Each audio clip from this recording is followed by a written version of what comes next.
Elizabeth Taylor has died. She was 79 years old. Younger people remember her mostly as a celebrity, a talk show guest, a fixture of award shows and fundraising banquets. Older movie lovers remember her as one of the great bombshells, as a sex goddess of the screen. She was both of those things, and she was quite a bit more. I've always been considered one of the worst dressed people in the world. She started very early acting on the stage and on the screen before her big breakthrough in National Velvet, and that movie established her in a permanent place in the hearts of moviegoers and really came into her own as a mature screen actress in the 1951 film A Place in the Sun. I've loved you since the first moment I saw you. The thing about Elizabeth Taylor in this role is that she's not really an unapproachable, untouchable beauty. She still has a kind of warmth and humor and practicality and toughness, and those would really be the distinguishing features of her acting style as she went on and became a bigger and bigger star. Memorably in Cat on a Hot Tin Roof as Maggie, based on the Tennessee Williams play, where she played opposite Paul Newman. Oh, Fred, how long does this have to go on, this punishment? Haven't I served my term? You even see it in the great white elephant of her career, Cleopatra. You will kneel.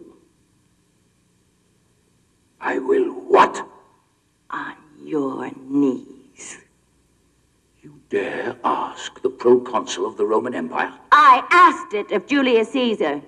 I demand it of you. If that movie is still worth watching today, it may be just for her and Richard Burton, and what a good time they're having and how human they seem to be in the midst of all of this pomp and absurdity. And certainly they hit the human notes very hard and very strong and very true in Who's Afraid of Virginia Woolf, Mike Nichols' adaptation of the Edward Albee play, which won Elizabeth Taylor her second Oscar, and which to me is her greatest, bravest, maddest performance. So here I am, stuck with this flop, this Martha. bog in the history department, Martha. who's married to the president's daughter, who's expected to be somebody. She's a terrifying, mentally unstable, alcoholic harridan, and she really tears up this movie in the best sense. She and Burton are just unforgettable and terrifying and also kind of deeply and darkly funny.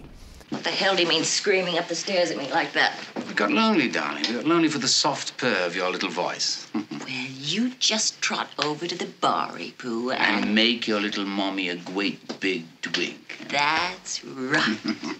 Now, part of the fascination, of course, of Who's Afraid of Virginia Woolf is that when it was made, Richard Burton and Elizabeth Taylor were married, and a lot of people wonder if that's a window into the dynamics of their very volatile and passionate relationship. He was one of 7 men that she married, or you could say he was 2 of her 8 husbands. The others were Conrad Hilton, known as Nicky, Michael Wilding, Mike Todd, Eddie Fisher, Senator John Warner, Republican of Virginia, and Larry Fortensky. I'm a very committed wife.